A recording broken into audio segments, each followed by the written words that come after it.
A jogger was brutalized in New York Central Park. A group of teenagers confessed. It's my first rape. These guys are guilty as sin. Years later, a sexual predator said he did it alone.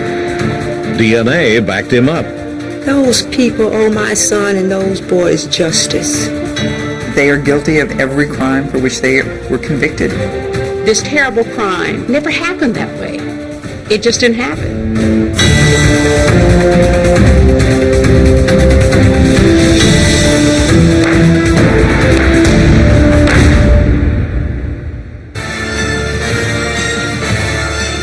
On September 25th, 1996, an episode called I Confess aired for the first time. It told the story of the Central Park jogger case, laying out the facts as they were then understood. It was a closed case. 5 young men sent to prison for raping and beating a woman in one of the most high-profile crimes in New York's recent history. Justice for the Central Park 5! Justice for the Central Park 5! One side looks at the evidence and still sees 5 young felons who deserved to be convicted. The other side sees a fundamental miscarriage of justice. A decade and a half after the crime, we try to find out what went wrong.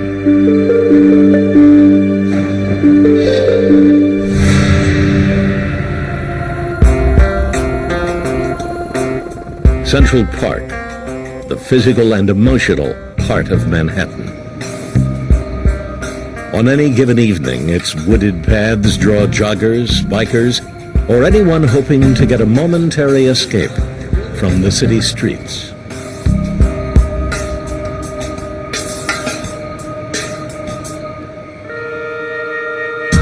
In 1989, however, Central Park, like New York City, was a very different place. There was tremendous fear of crime in 1989 in New York City. The homicide rate was close to 2,000, and crack had just devastated a lot of neighborhoods. And the great fear was that the ghetto crime would spill over into the white neighborhoods. In the spring of that year, the events of a brutal night would crystallize the city's fear. At the time, almost every evening, a 28-year-old investment banker named Trisha Miley went running in the park. On April 19th, she arrived there at about 9 p.m.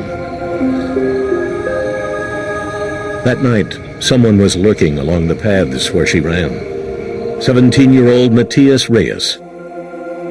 He came to the park not to exercise, but to hunt. And he claims he came alone. Yeah, I was alone that night. Anytime I went out to do any of my crimes or anything like that, I was always alone. At about the same time, Trisha Miley entered the park. A group of about 30 teenage boys who lived near the park's north end also arrived, ready for an evening of aimless violence. It was a very loose association, not as we first thought a gang, but some kids who knew each other and were drawn to this group who decided to go into the park. It was just something to do that night. They decided they were going to go in the park and rob people, scare them, beat them. Over the next 45 minutes, the group moved south through the park, breaking up into smaller groups and carrying out attacks on joggers, cyclists, and passers-by. Some victims were only threatened. 2 men were beaten unconscious. The police fanned out in search of the group. At about 10:15, they arrested several teenagers on the west side of the park. Then, around 1:30 a.m., in an isolated ravine, officers found a bound woman lying in a pool of blood, severely beaten and unconscious. The wounds around her eyes were particularly severe. Her once white shirt was red with blood. She had been raped and sodomized. She had been stripped of everything but her jogging bra, and her long-sleeve running shirt had been tied around her neck and around her arms so that she was tied with her hands up in front of her face. She was in shock. Her temperature was 84 degrees.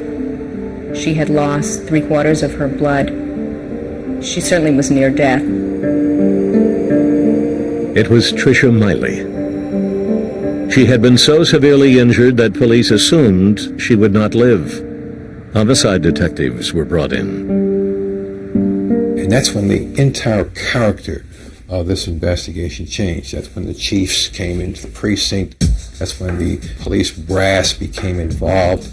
And that's when the real interrogation in earnest came into existence.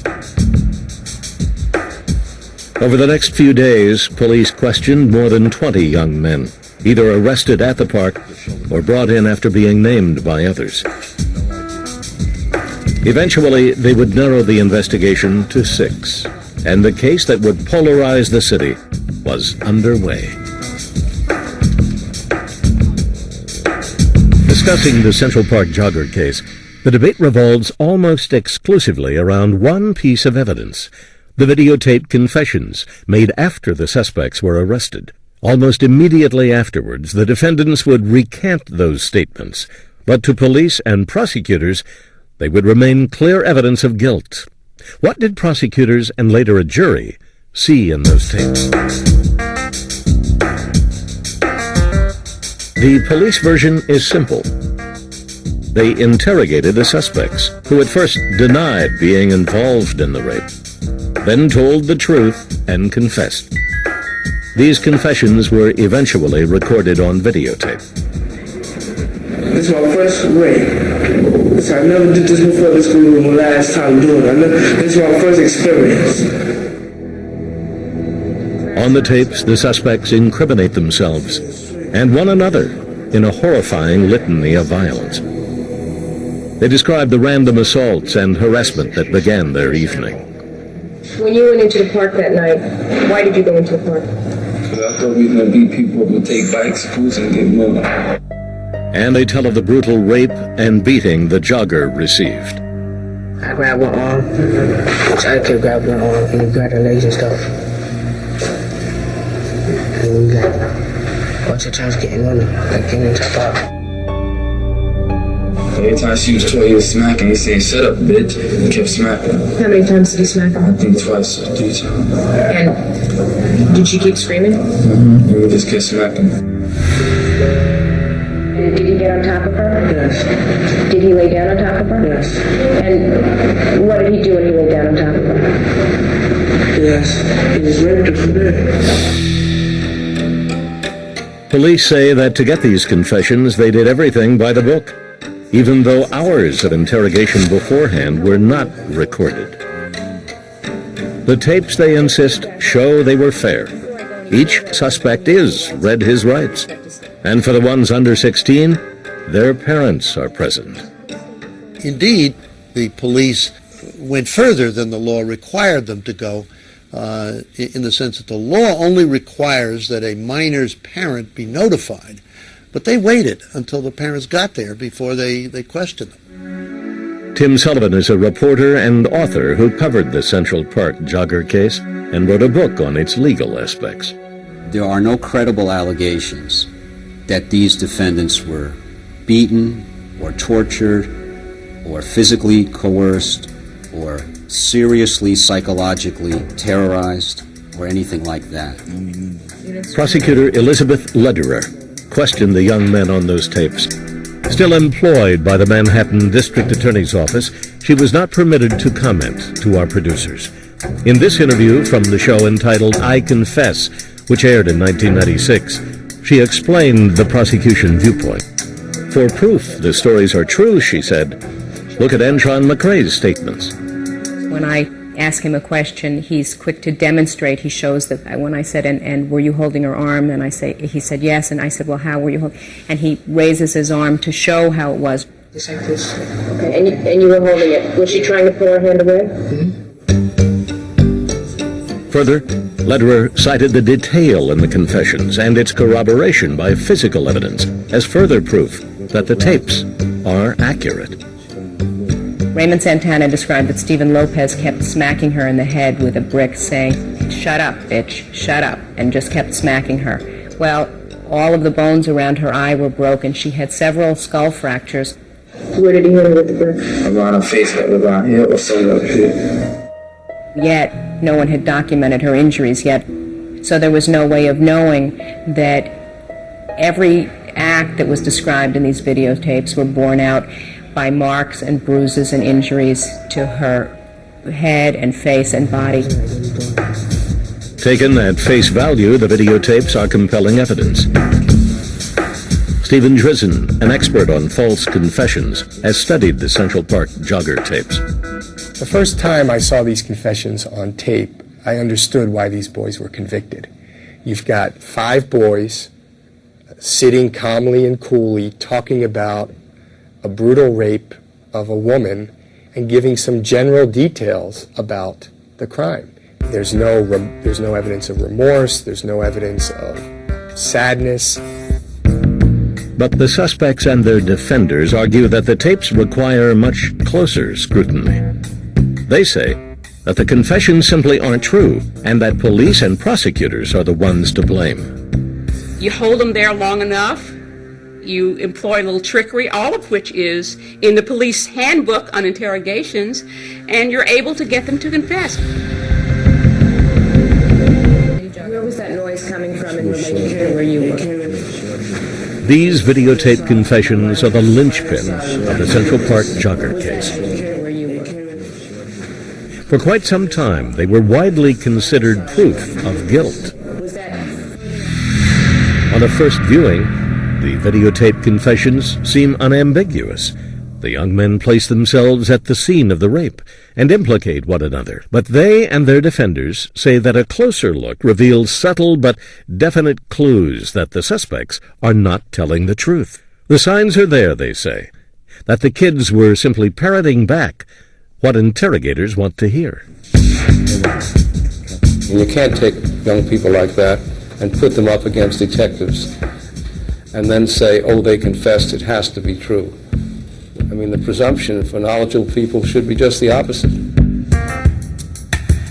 In any interrogation, police must strike a balance between aggressive pursuit of the truth and any actions that might make a suspect change his story.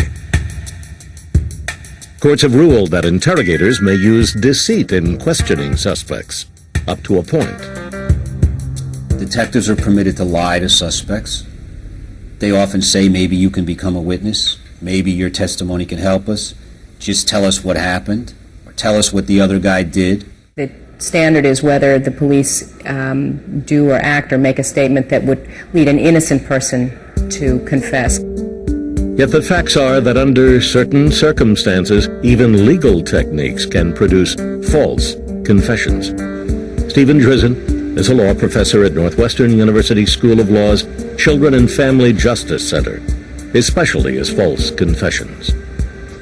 Generally what happens is the police interrogation tactics convince a suspect that it's actually in his best interests to confess to a crime.